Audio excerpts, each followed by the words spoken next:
Pemirsa, Hash Micro yang merupakan perusahaan teknologi yang menghadirkan solusi berbasis ERP dan AI untuk meningkatkan efisiensi dan produktivitas pelaku usaha di Indonesia. Lalu sejauh mana teknologi ini bisa membantu perusahaan untuk menghadapi tantangan digitalisasi dan daya saing di tengah disrupsi global? Saat ini kita sudah bergabung bersama kami yaitu dengan tema dialog membangun bisnis cerdas di era AI dengan ERP terintegrasi bersama dengan Ibu Feren Anderson selaku Vice President of Business Development Hash Micro. Selamat pagi Bu Feren, apa kabar? Iya, selamat pagi, baik. Kabar baik ya, terima kasih atas waktunya bersama kami di CNBC Indonesia. Ini adalah topik yang sangat menarik, kita akan memperkenalkan Hash Micro kepada pemirsa CNBC Indonesia. Tapi mungkin pertanyaan saya dimulai dari di tengah percepatan transformasi digital, banyak bisnis yang mulai beralih atau demand-nya sudah beralih ke sistem yang lebih terintegrasi. Kalau dari Hash Micro sendiri bagaimana melihat urgensi adopsi sistem ERP berbasis AI bagi bisnis di Indonesia saat ini? Silakan Bu Feren. Kami melihat bahwa urgensi bisnis untuk dalam AI di ERP ini di Indonesia sudah sangat tinggi ya. Karena kan seperti kita tahu AI ini bersifat sebagai katalis dalam efisiensi dan ketahanan bisnis terutama di era digital zaman sekarang. Jadi AI ini peranannya sekarang bukan lagi hanya sekedar untuk membaca data saja, tetapi dia juga bisa membantu kita untuk mengolah data, untuk memberikan kita data secara real time, memberikan data strategik gimana pelaku usaha bisnis harus mengambil keputusan. Nah, penerapan AI dalam ERP kita ini sangat banyak banget manfaatnya. Jadi misalnya di AI kita itu bisa memberitahukan kapan sih kita harus merestock bahan baku kita, kapan juga kita bisa untuk mencegah resiko operasional kira-kira nanti ke depan terjadi akan seperti apa. Bahkan dari AI juga kita bisa menganalisa perilaku pola pelanggan. Jadi misalnya nih kita bisa lihat customer ini biasanya dia paling banyak tuh belanja di bulan-bulan apa. Dia belinya itu kebanyakan item-itemnya apa. Kenapa dia suka beli yang itu, di umur range berapa saja, itu semuanya bisa kita sediakan di ERP dalam AI. Nah, menurut data juga perusahaan bisnis di Indonesia itu sudah sebanyak 28% yang mengadopsi AI dalam bisnis mereka. Dan dilaporkan juga bahwa 58% dari mereka sudah mengalami kenaikan pendapatan sekitar 16%. Nah, bahkan di 64% diantaranya juga mengatakan bahwa dengan menggunakan AI dalam ERP ini, mereka benar-benar bisa mengalami penghematan biaya per operasional. Nah, jadi kalau menurut saya berdasarkan data-data yang telah disimpulkan tadi, penggunaan AI ini sekarang bukan lagi sebagai pilihan ya, namun dia sebagai strategi untuk kebutuhan bisnis bertahan tentunya di era digital transformasi sekarang biar lebih kompetitif dibanding bisnis yang lainnya. Betul, sepakat sekali. Karena urgensinya sudah mulai naik karena ya itu tadi, karena semua bisnis kan pasti butuh cost efisiensi di tengah sejumlah tantangan ekonomi yang ada. Nah, kalau dari Hash Micro sendiri ini kan dikenal sebagai solusi ERP dengan terintegrasi lintas fungsi dari keuangan, kemudian inventory, hingga HR yang tadi seperti Bu Feren sudah sampaikan begitu. Jadi the whole system begitu ya. Apa sih yang membedakan pendekatan Hash Micro dibandingkan dengan sistem konvensional lainnya? Nah, kalau Hash Micro itu pasti pendekatannya dengan ERP konvensional sangat berbeda. Karena kan dari Hash Micro sendiri pertama kita udah ada built-in AI capabilities. Nah, selain dari built-in AI capabilities sendiri, untuk tampilan dari Hash Micro ini kita benar-benar user friendly. Dan yang kelebihan utamanya lagi Hash Micro ini kita udah localize. Jadi nanti seluruh dari peraturan pemerintah, regulasi pemerintah setiap negara, misalnya kan contoh di accounting, kita biasanya mengikuti peraturan PSAK atau sekarang udah ganti Cortex. Nah, itu kita juga tetap update dengan regulasi pemerintah. Di HR juga untuk perhitungan perpajakan, PPh 21 itu otomatis semua by system. Jadi once kalau misalnya nanti ada update dari pemerintah, dari para pengguna klien Hash Micro itu juga akan mendapatkan perbaruan update sesuai dengan regulasi pemerintah yang ada. Selain itu dari Hash Micro kita juga karena telah melayani banyak industri, jadi udah banyak sekali klien-klien kita itu yang kita rekomendasikan biasanya best practice di industri tersebut seperti apa. Karakternya. Benar.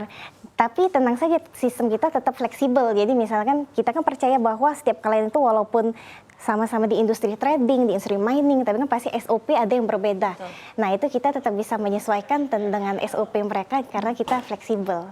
Oke, terintegrasi tapi juga menyesuaikan dengan profil dan juga karakter masing-masing bisnis begitu. Betul. Ini menarik. Tadi kan sudah disampaikan bahwa adalah salah satu unggulan atau produk dari Hash Micro adalah Hashi AI for Business. Ini menjadi salah satu inovasi dari Hash Micro dalam mendukung transformasi digital perusahaan. Bisa dijelaskan mungkin Bu Feren seperti apa sih kemampuan utama dari Hashi AI ini dan kira-kira bagaimana perannya dalam membantu bisnis supaya bisa menjadi lebih cerdas dan yang paling utama adalah paling efisien? Pasti. Nah, jadi sebenarnya kebutuhan AI, kemampuan AI ini kan banyak sekali ya. Dia bukan lagi sekarang membaca data, dia bisa mengolah data, bahkan dia bisa memberitahu strategi kira-kira apa keputusan yang harus diambil. Tapi selain itu, yang mungkin manfaat yang paling penting dirasakan oleh pengguna Hash Micro itu, kegiatan administratif yang bersifat repetitif itu benar-benar bisa banyak berkurang. Ya. Karena kan biasanya pengguna menginput manual data, sekarang semua bisa dibantu oleh Hashi AI. Nah, selain itu juga dari Hashi AI kita, misal di modul keuangan kita. Di modul keuangan kita, dia juga sudah bisa untuk menagihkan invoice langsung ke kliennya. Bahkan dia juga bisa menjadi reminder kapan sih harus pembayaran ke vendor ini. Yeah. Dan juga di modul SDM kita itu benar-benar canggih. Jadi dia bisa pengelolaan absen, cuti, overtime itu melalui platform chat. Jadi dia hanya melalui platform chat, nggak perlu membuka sistem kita lagi, langsung bisa mengaplikasikan hal tersebut. Nah sebenarnya dari AI ini sendiri kita lebih advance-nya. Jadi kita bisa tahu nih misalnya satu karyawan ini dia sekarang berada di stage apa. Di matriksnya dia sekarang lagi di low skill kah atau di high motivation kah. Nah nanti si karyawan ini cocoknya dia sebenarnya berada di divisi apa. Dan kita juga bisa menentukan kira-kira karir path dia selama berapa tahun ke depan tuh bisa menjadi senior kah, manager level kah. Dilihat dari performance-nya. Trendingnya apa aja yang harus diambil. Ini semua dilakukan oleh AI? Oleh AI, benar. AI nanti bisa memberikan kita saran, oh kepada si karyawan ini dia harusnya training leadership skill biar bisa naik jadi manajerial. Atau oh dia sebenarnya butuh di communication skill. Nah nanti jadi si AI kita juga bahkan bisa menginformasikan misal nih ada karyawan kita salah satu yang udah mau resign misalnya. Siapa sih posisi dari karyawan kita yang ada di internal yang bisa naik untuk menggantikan posisi itu. Gitu. Jadi benar-benar canggih, manpower-nya pun kita bisa carikan yang mana yang paling mendekati. Ini luar biasa sih, karena kan biasanya memang untuk membuat keputusan terutama di bidang atau di sektor HR ini kan sangat membutuhkan pengamatan dari manusia, tapi ternyata teknologi yang dimiliki oleh Hashi AI bahkan sudah bisa melakukan itu begitu.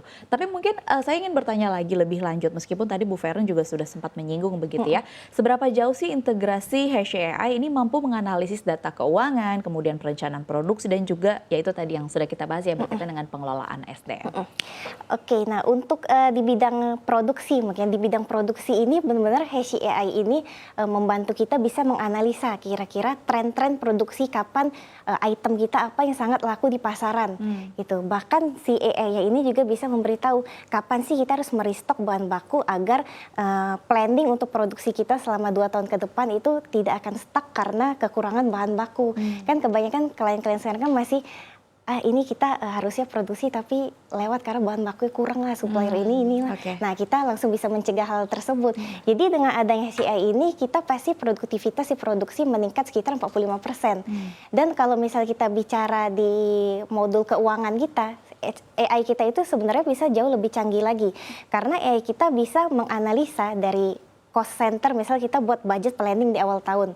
Nah kira-kira di sekarang ini AI kita ini udah bisa memberikan informasi kira-kira mana sih divisi apa yang bakalan over budget.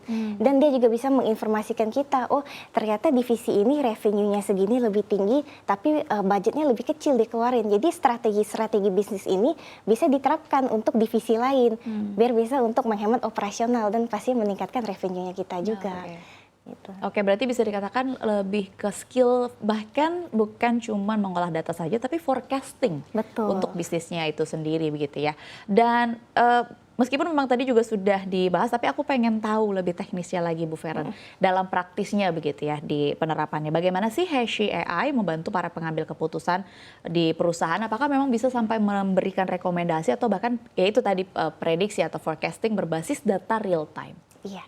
Nah, untuk dari data real time ini sendiri sebenarnya ini kelebihan utama dari Hashi AI kita karena kita udah terintegrasi dengan ERP. Sebenarnya Hashi AI kita itu apalagi seperti yang kita tahu kan para pengguna dari sistem ini pasti mobilitasnya sangat tinggi. Dia pasti level manajerial, level supervisor, bahkan level direksi. Karena mobilitasnya tinggi di lapangan, pasti dia tidak sempat untuk membuka sistem atau mengecek data satu-satu. Nah, dengan adanya AI kita ini karena kita sudah bisa mengaksesnya lewat platform chat saja, jadi mau dimanapun, di kapanpun mereka membutuhkan data, dari AI ini bisa memberikan data yang pastinya sangat sesuai dan akurat sesuai dengan data di ERP kita.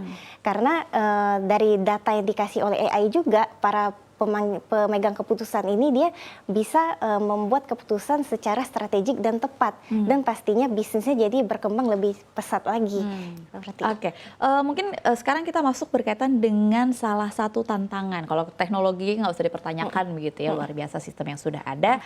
Salah satu tantangan bisnis mungkin boleh dikoreksi kalau kurang tepat, tapi bisa dikatakan adalah salah satu tantangan bisnis yang di sektor AI adalah data overload. Begitu, bagaimana dari Hashi AI membantu menyaring dan juga menginterpretasi data agar semuanya bisa efisien secara data begitu, jadi nggak terjadi data overload. Memang kami melihat bahwa Hashi AI ini didesain khusus untuk mengatasi data overload. Memang lewat beberapa mekanisme yang terbukti efektif. Misal pertama, kita sudah terintegrasi dengan business intelligence dan analytic tools. Nah, jadi dengan kita sudah terintegrasi seperti ini, otomatis dari Hashi AI ini bisa menyusun laporan yang sangat kompleks disajikan dengan super simple gitu. Jadi dengan misalnya dari modul-modul keuangan, modul penjualan, modul dari inventaris, mereka dari Hashi AI ini hanya menunjukkan file-file yang penting, data-data yang penting saja yang untuk kita baca dan kita cerna gitu. Dan kedua, Hashi juga mampu memproses dan menganalisa data secara real time seperti tadi saya sudah sampaikan, bisa diakses dimanapun. Dengan Hashi juga bisa memberikan rekomendasi secepat data yang masuk itu langsung bisa kita proses. Jadi pastinya juga mengurangi beban analisis manual dan mempercepat untuk pengambilan keputusan. Dan yang ketiga itu si Hashi ini juga otomatis menyaring data administratif. Nah, biasanya kan administratif tadi penagihan, rekonsiliasi, laporan yang rutin daily report, apa-apa sih kita kerjakan hari ini, itu semuanya udah bisa ditampilkan oleh AI. Jadi pastinya benar-benar menghemat waktu, sehingga para pengguna bisa menggunakan waktunya untuk lebih memikirkan strategical thinking. Kira-kira planningnya harus seperti apa, dan tidak lagi direpotkan dengan hal-hal operasional yang input-input dan sebagainya. Oke, baik.